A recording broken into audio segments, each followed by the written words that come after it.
Assalamualaikum warahmatullahi wabarakatuh. Saya Putri Dewi Kurniawati Kuspabudi, mahasiswi S1 Alih Kredit Kebidanan Universitas Kusuma Husada Surakarta. Di sini saya akan melakukan edukasi personal hygiene pada remaja saat menstruasi. Alat-alat yang diperlukan hanya alat tulis saja. Terima kasih. Ya, silakan masuk. Assalamualaikum, Bu. Waalaikumsalam. Silakan duduk, Mbak. Permisi, saya tutup pintunya dulu ya untuk menjaga privasi Anda ya, Mbak.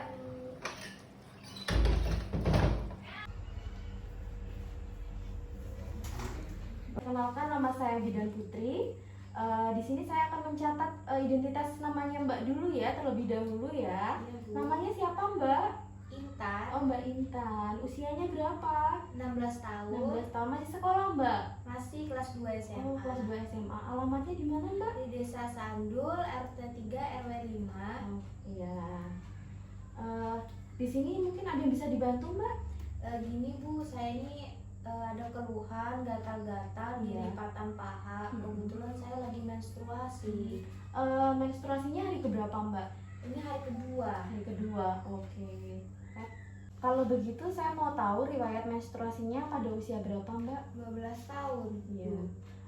Untuk lama menstruasinya 5 sampai 6 hari. 5 sampai 6 hari ya. Kalau begitu untuk pembalutnya sendiri berapa kali sehari untuk gantinya?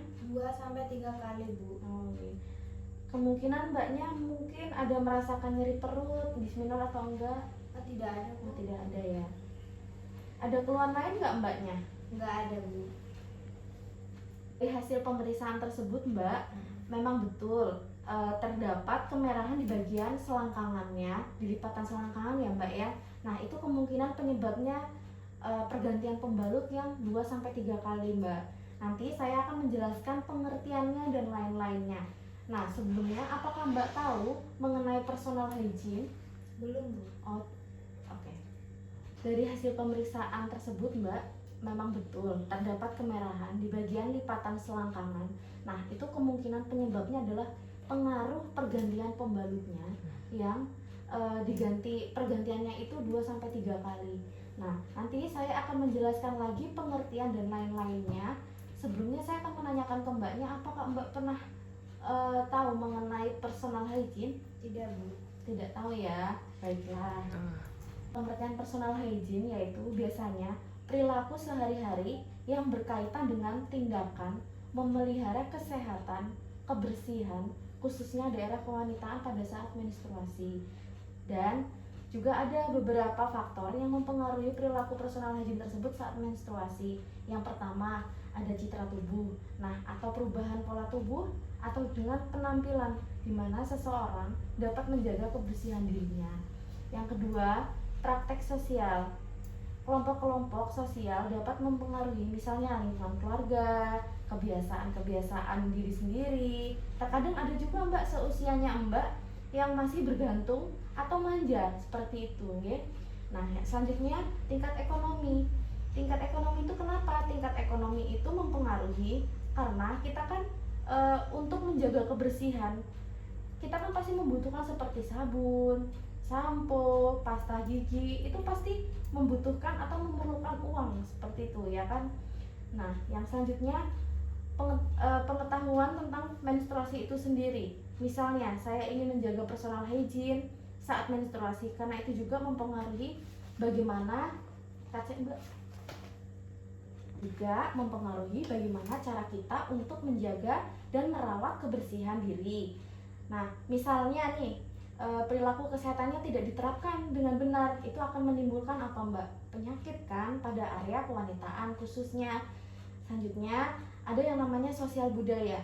Sosial budaya itu di mana kepercayaan kebudayaan dan nilai pribadi memengaruhi perawatan kebersihan. Misalnya dulu kalau kita merasa keputihan, gatal-gatal, pasti kita kayak disuruh ngerebus air daun sirih gitu loh, Mbak ya. Nah, yang keenam itu ada kebiasaan seseorang. Contohnya, seseorang ingin seseorang ingin mandi terus keramas atau membersihkan diri sendiri, itu keinginannya sendiri ya kan, seperti itu. Nah, lalu dengan kondisi fisik kalau misalkan ada seseorang yang sakit, pasti mereka membutuhkan seseorang untuk membantu kesehatan dan kebersihannya. Selanjutnya, ada indikator dalam personal hygiene saat menstruasi, yaitu yang pertama perawatan kulit di wajah. Yang pertama perawatan kulit di wajah ya. Biasanya seusianya Mbak yang paling sensitif masalah kebersihan kulit itu tahu nggak apa Mbak? Nggak tahu ya. Nah, kebersihan kulit kalau menstruasi itu meningkatkan kelenjar sebaceous atau kelenjar minyak akan semakin besar dan membuat produksi sebum makin banyak. Nah, khususnya itu yang timbul di daerah wajah itu apa Mbak? Jerawat kan pastinya. Nah, yang kedua, kebersihan rambut. Perlu Mbak, juga sangat penting juga karena pada saat menstruasi kulit kepala itu lebih berminyak dan berkeringat sehingga mudah timbulnya apa Mbak? Ketombe. Iya. Nah, gimana caranya ya? Kita harus menghindari membersihkan bulu kemaluan dengan cara mencabut. Karena kalau mencabut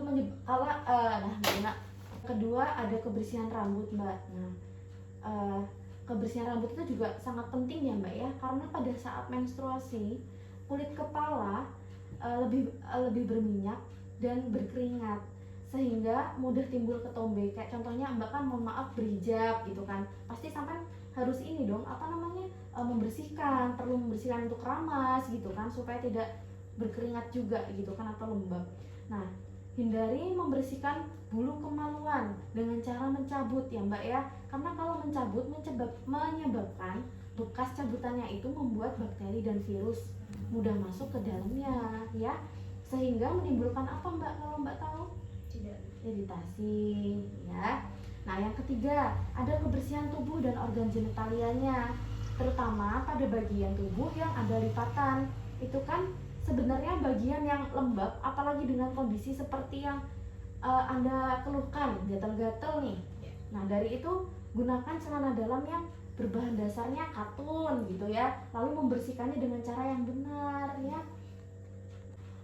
Begitu sebaliknya Mbak, kalau kita sedang membersihkan ke arah untuk area kewanitaannya dari depan ke arah belakang seperti itu. Lalu kebersihan pakaian nih sehari-hari diusahakan mandi 2 kali sehari.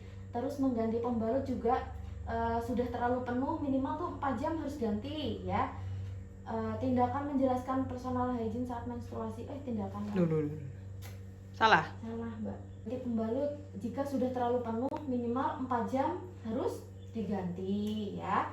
Nah, untuk tindakannya yang pertama Mbak, wajib sampean tuh harus sering mencuci muka pada saat beraktivitas atau kegiatan ya, minimal 2-3 kali sehari untuk menghindari apa Mbak? Untuk menghindari kotoran di wajah yang rentan menimbulkan jerawat. Yang kedua, mencuci rambut atau keramas 2-3 kali dalam seminggu ya. Yang ketiga, mandi 2 kali sehari. Yang keempat, perlu memotong kuku dan mencuci tangannya dengan sabun dengan air mengalir pada saat dan sebelum dan sesudah memegang area genitalianya.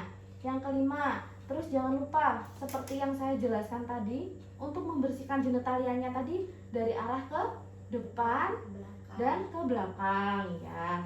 Yang keenam Mbak, pembalut wajib diganti 3-4 kali sehari.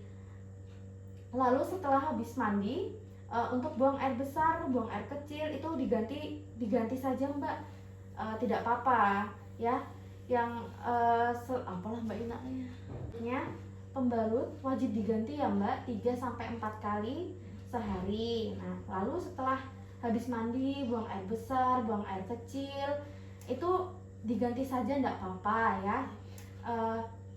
Yang sekiranya menurut sampean agak nggak enak diganti saja.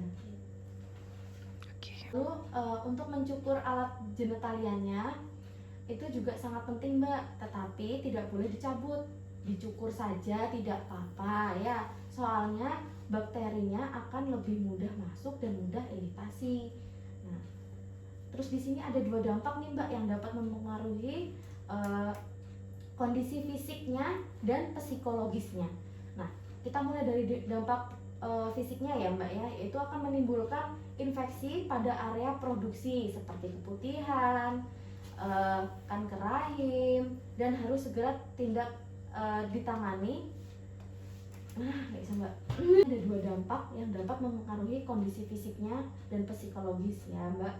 Dampak fisiknya biasanya akan menimbulkan infeksi mbak pada area produksi seperti keputihan, kanker rahim, dan harus segera tidak ditangani, juga perlu dilakukan tindakan. Jadi betul, Anda datang ke sini terus melaporkan keluhannya, langsung datang dan diperiksakan, itu bener mbak, supaya apa, sampai biar tahu gitu loh. Nah itu menurut saya sudah bagus lah sampai datang ke vaskes tersebut ya.